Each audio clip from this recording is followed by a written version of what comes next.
Hello, listeners. Today, Ravi and Jam speak with Mats Larsson about the transition to electromobility. Mats is the founder of the Global Energy Transformation Institute and has worked with the large-scale transformation to electromobility and sustainability since 2004. As part of the energy trilemma, in this episode, we check the effort to achieve an electrified transportation. And please, do not forget to subscribe if you aren't yet. Ravi, Jose, over to you. Thank you, Ava, and welcome, Mats, to the Unlocking the Energy Trilemma podcast. Thank you. Good evening, Matt. Yeah.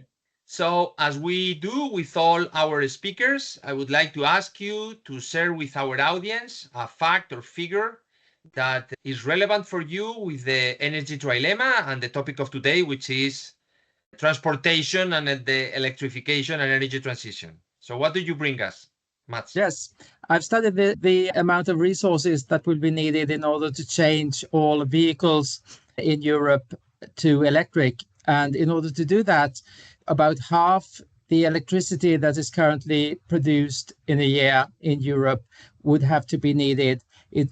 That's the equivalent approximately of 150 nuclear reactors or several 100,000 wind turbines.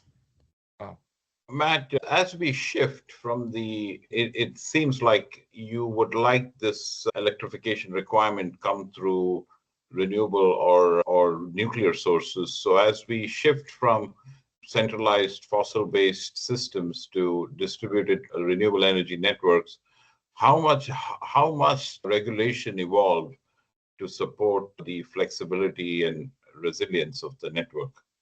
I think there will be a need for regulation, but there will also be a big need for coordination of different aspects of this change. Activities need to be driven on several fronts, such as expansion of power generation, expansion of power grid capacity, charging infrastructure, and not least training of all the individuals that need to take part in this change. Mats, new oil reserves are still being discovered, Suriname, the Barents Sea, Brazil, etc., and global oil production capacity remains robust. If the end of oil isn't near, does that weaken the long-term case for electric vehicles? No, on the contrary, I think it strengthens the case for electric vehicles because, as we all know, is a finite resource, and we need to start developing systems that can replace petroleum fueled transportation. The imminent peak oil situation would strengthen the arguments for change of transportation system. And from your perspective, how well prepared are the current grid frameworks to integrate the pressures of transport and distributed renewable energy? And not very well prepared, I have to say, because very big investments will be needed in the expansion of power grids. We did an analysis in one logistics area here in southern Sweden where 1,400 trucks visit every day. It's the place where 80% of all fruit and vegetables that are imported to Sweden pass through on a daily basis. And we found that the demand for electricity for charging, as these trucks will have to be fast charged to be able to continue their transportation activities after they have unloaded or loaded, is at this area.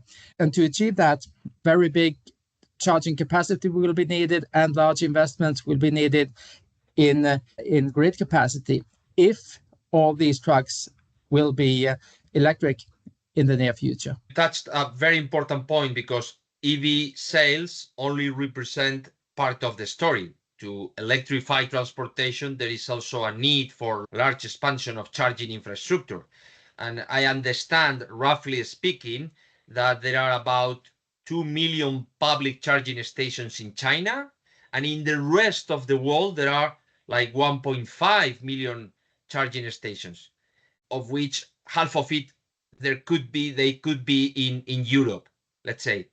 but the estimations of the necessary charging points in Europe to achieve 2030, let's say, most conservative scenarios are huge. So Yes. how are they? How many charging stations are we far? Are they achievable? No, achievable or not, we need to increase the speed of installation of charging stations because so far only 3 to 4% of all cars in Europe and less than 1% of all trucks are electric.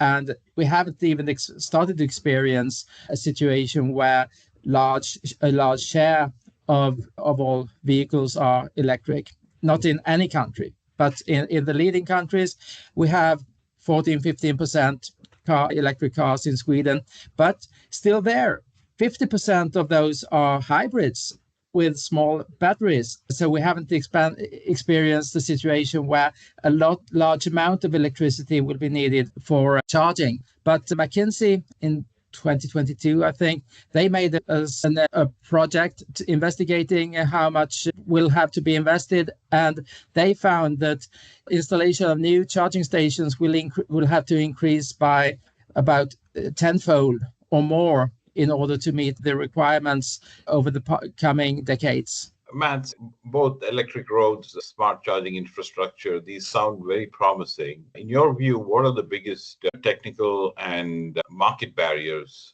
or even political barriers to their deployment at large scale? And you brought up, I think Jose brought up the deployment in China. Is the infrastructure in China drawing from renewable sources, or are they drawing power from fossil sources? I believe Chinese power generation is still primarily based on fossil sources, coal-fired plants. I think the biggest hurdles for the expansion of electric roads are, firstly, the current situation. We don't need them at present. There's no rationale for building them. So why invest in big systems of electric roads when we don't see a need for them, when there would be only a small number of vehicles using them every day, and we would need to build electric road systems that extend throughout Europe or throughout the United States, depending on which part of the world we're in. And in order to mobilize the resources, analysis will have to be done illustrating the number of chargers that would have to be needed for stationary charging. I mean, in Germany, France, and other parts of Europe, in the US as well, I'm sure there would be a need for football fields of chargers every 60 kilometers of motorway. And that's a huge amount of chargers. And for peak needs before big holidays, during vacation, in the summer and so on, even more chargers would be needed. So to cover the peaks, huge amounts of chargers would be needed. And most of those would only have to be used for short periods of time during the peaks of the year. And with electric roads, we wouldn't need to install so many stationary chargers. Some, of course, but not as many. And we could save a lot of money also on expansion of power grids and also reduce the amount of power generation that would have to be installed. So in order to build a case for this, politicians would have to commission analysis of these different scenarios. How many chargers would we need? How much power grid capacity would we need if we went for stationary charging? How much would we have to invest in case we would go for electric roads? And in order to go through with this, we would also need to create a mindset similar to the one we need when we invest in nuclear reactors or other big sources of power generation, and say, what will we need 10 years ahead from now? What will we need 20 years ahead? And say, what do we need to start? What types of programs do we need to start in order to set in motion a process that can cater to the needs of future generations for charging and for power capacity and power generation? Mats, we are here to speak about the energy trilemma, and I'm always very attracted by the financials of the energy transition. I fully agree that electric vehicles are more efficient than, let's say, conventional vehicles. But if we need a huge infrastructure to charge the electric vehicles in an equivalent way, let's say it's available whenever I need it and in the amount I need it, and I need to invest a lot in the grid, and I need 100, let's say 100 nuclear power plants on top of it, and so on. Is it worth it? Let's say, do the numbers add up? We don't know because nobody has done the math completely to investigate this. But what we do know is that we need transportation in the future as well. And we know that oil is a finite resource and we can't use it forever. So we need to build a new system. And we have made big investments in power generation before, and we've made big investments in other types of systems before, power transmission and power grids and so on, and that has always worked out for us. And we wouldn't have the society we have at present unless previous generations in the 1950s, 1960s had made the decisions to build nuclear power plants and the power infrastructure and so on that we now have, and we can enjoy reasonable power prices in most parts of the world. So in Sweden, in the 1950s, 60s, 70s, and up until the 80s, we prepared for, people then, politicians and business leaders, prepared for increasing power infrastructure. We made huge investments in hydroelectric power. We built 12 nuclear plants across Sweden, and we can now enjoy the fruits of these investments. We need to look ahead, and we can't be driven by fear saying, no, we can't prepare for the future because the future will be so bad for us. So instead, we need to build courage and do the analysis that will be needed. And we need to make the decisions that will be necessary in order to build these infrastructure systems that will be needed for coming generations. And do you believe that regulators across the world, by and large, are enabling such investments that would be critical for grid expansion, smart charging, and so on? Not yet. We are seeing that the countries are going in the other direction. Some countries have started, like the Swedish government, have started to decide to build new nuclear reactors. We are expanding wind, etc. But the German government for the past 10, 15, maybe 20 years have gone towards the energy change, the Energiewende. They've banned the use and the construction of nuclear power plants. And they will, I'm sorry to say, nuclear plants will be needed as part of the mix in order to stabilize power grids and to stabilize the infrastructure, the electricity systems. So there is a real need to mobilize not only the green powers of governments or the green voters in society, but to look at the full, complete picture and say, we do need a mix of different generation technologies. We do need a mix of different propulsion technologies for the time being, at least. And we need to prepare for a situation in the future that is very different from the one we are experiencing now, but that can be as good for future generations as the situation we are experiencing right now. You have mentioned governments. Where do you see the biggest mismatch between ambition and action when it comes to national energy transition strategies in general? I have to say Germany, I think they have changed their power system towards wind in such a way that the balancing of the entire European power grid is in danger. And we are experiencing repercussions from this in other countries as well, where we in Sweden have to deliver energy, and we are experiencing the high power prices from Germany being exported to us.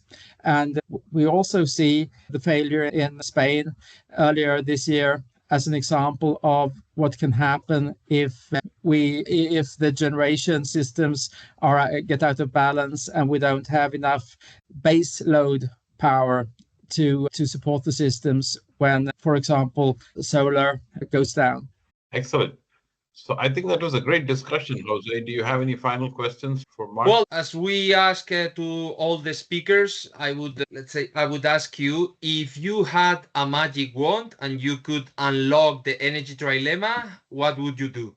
I'd get politicians to dig deeper into these issues and open up for a wider range of aspects and look at the entire picture for the future. Look at the different opportunities, possibilities, and analyze the amount of power generation needed, the amount of grid capacity needed, the amount of chargers and so on that would be needed, and build a vision for the future that encompasses all these different resources that need to be built.